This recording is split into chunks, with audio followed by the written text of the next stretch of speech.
Honorable Member Bhartruhari Mahtab ji. Mahtab ji.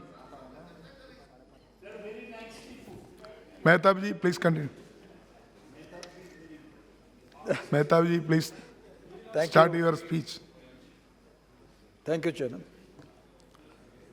It's always gratifying to discuss about Jammu and Kashmir.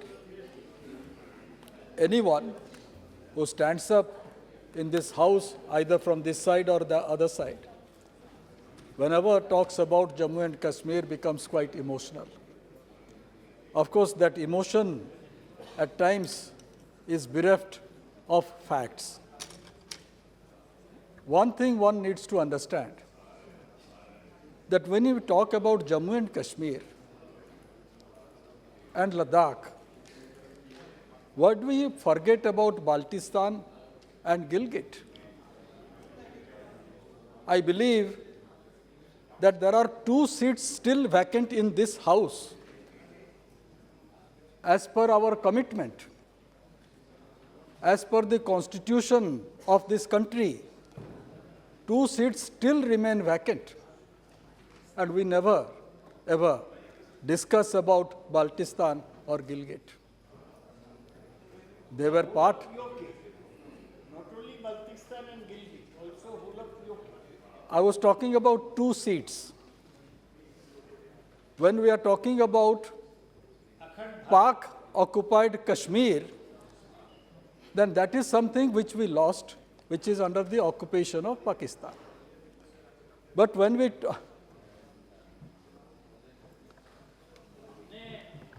हमने वो bill लाया था कि वो सीट वेकेंट होना चाहिए, क्योंकि जम्मू कश्मीर असेंबली में विधानसभा की सीटें आरक्षित हैं, सुरक्षित हैं और वो वेकेंट हैं। लोकसभा और राज्यसभा में वो प्रोविजन नहीं है। उसके लिए हमने भारत सरकार को कहा। मेहताब जी, why you are stopping your स्थिति यही। No, why you are stopping your? But he is not taking permission from chair. Without permission of chair, he is speaking. Why you are?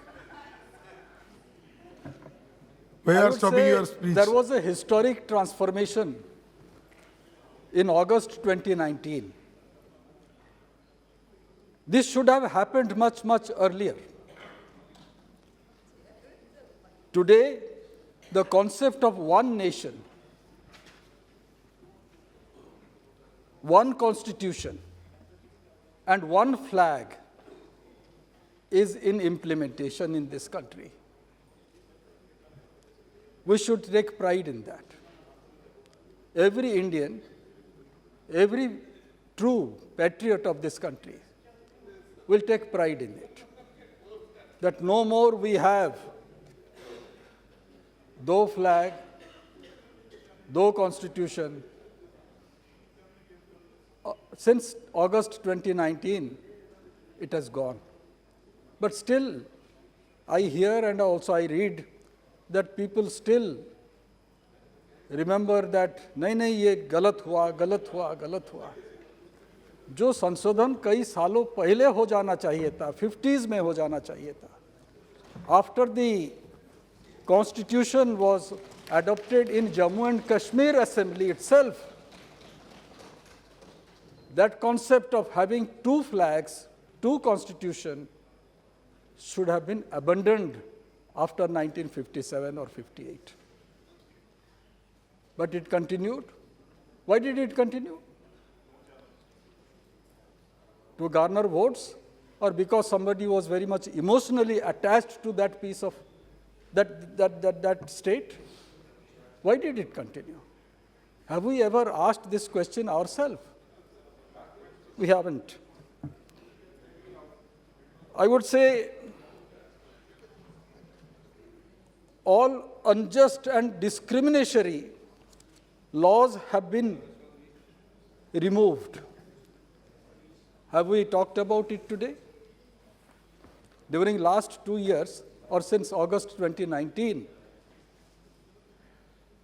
all, as we have been lawmakers for quite some time, whenever a bill used to come before us for consideration, there is always an asterisk, and in below it was always written, this will not be applicable for Jammu and Kashmir.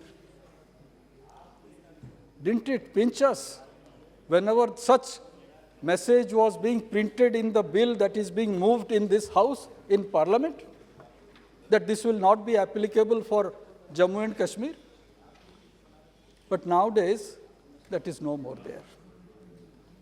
That's how we can say, yes, slogan तो बहुत होता था कि कश्मीर से कन्याकुमारी तक भारत एक है. Since 1975 ये स्लोगन भी दीवारों पर लिखा गया था, पर उस समय एक था क्या? आज वास्तव में एक नेशन, एक फ्लैग, एक कॉन्स्टिट्यूशन है.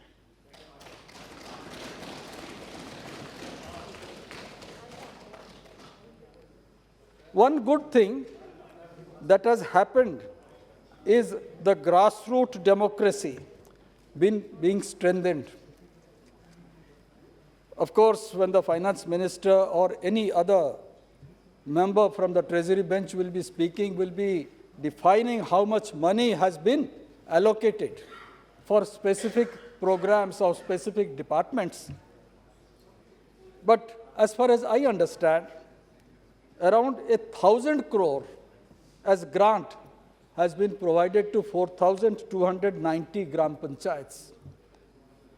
As far as I understand, because of my profession, earlier the funds that was being provided or that was being generated as a revenue from Jammu and Kashmir state or that was being provided from union government was getting itself absorbed in Srinagar or Jammu only. It never percolated to the Gram Panchayat. Whenever we used to interact, not as a member of parliament, but as a journalist, we used to interact. The plight of the people of Jammu and Kashmir was that, ये पैसा कहाँ आ रहा है? हमारे गाँव को तो नहीं आ रहा. हमारे यहाँ तो कोई डेवलपमेंट नहीं हो रहा. ये सारे वहीं रह जाता है जो राजधानी है राज्य का. और राजधानी माने उनके हिसाब से क्या है? That those beneficiaries who were around the capital of the state, they take away the cream. It never percolated to the rural area for them. Nowadays, हमारी दायित्व बनती है कि ये जो पैसा दिया जा रहा है सरकारी व्यवस्था में, ये पैसा गांव तक, जैसे मैंने कहा कि 1,000 करोड़ 4,290 ग्राम पंचायत को दिया गया है. Whether this money has actually been distributed for the benefit of the people in the rural area.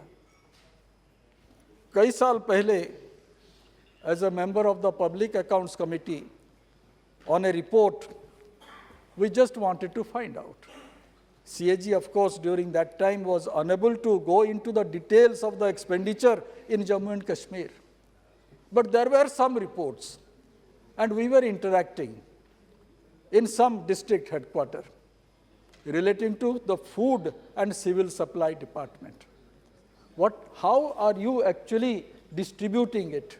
Whether this system that is prevalent in our state, in different other states of the country, how beneficial is actually, the beneficiaries are actually getting the succor. We were surprised to know that it was not at all reaching the beneficiaries. 3 महीने में अगर एक बार मिल जाता था तो वो काफ़ी है. This was the problem in the administrative mechanism that was prevalent in Jammu and Kashmir. Nowadays, we always hear about financial inclusion, and especially during COVID times. And in this supplementary budget, certain provisions also has been made. Direct benefit transfer also, I would also like to draw the attention of the Minister of Finance, that this direct benefit transfer should reach every beneficiary. Banks, banking institutions, brick and mortar or branches are quite less, no doubt. But how can we make the beneficiary the benefit of DBT, and through that जो बिचौलिया बीच में आते हैं वो उनको हम हटा सकते हैं. The budget of 22-23 shall again cross 1 lakh crore mark. This is an indication of the commitment of this government for the union territory. And it is time that you make it a model of development. The total budget estimate, of course, is 12,950 crore. There is so much things to do there: agriculture, horticulture, sericulture, animal, sheep husbandry, and fisheries sector.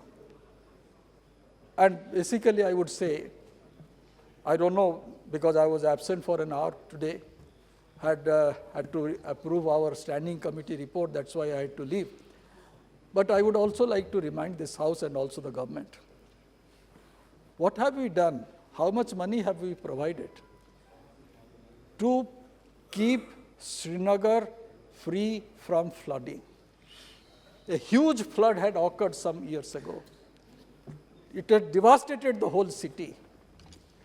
Jal Shakti, Mantralaya, or whatever funding is being provided there, has that been actually taken, those projects been taken up in right earnest? And is there a time frame through which the flooding of Srinagar can be done? So also in Jammu, because nowadays in our country, most of the urban areas are actually expanding without much planning. And that is one of the major reasons why flooding is taking place. We have seen flooding in Mumbai. We have seen flooding even in Bangalore.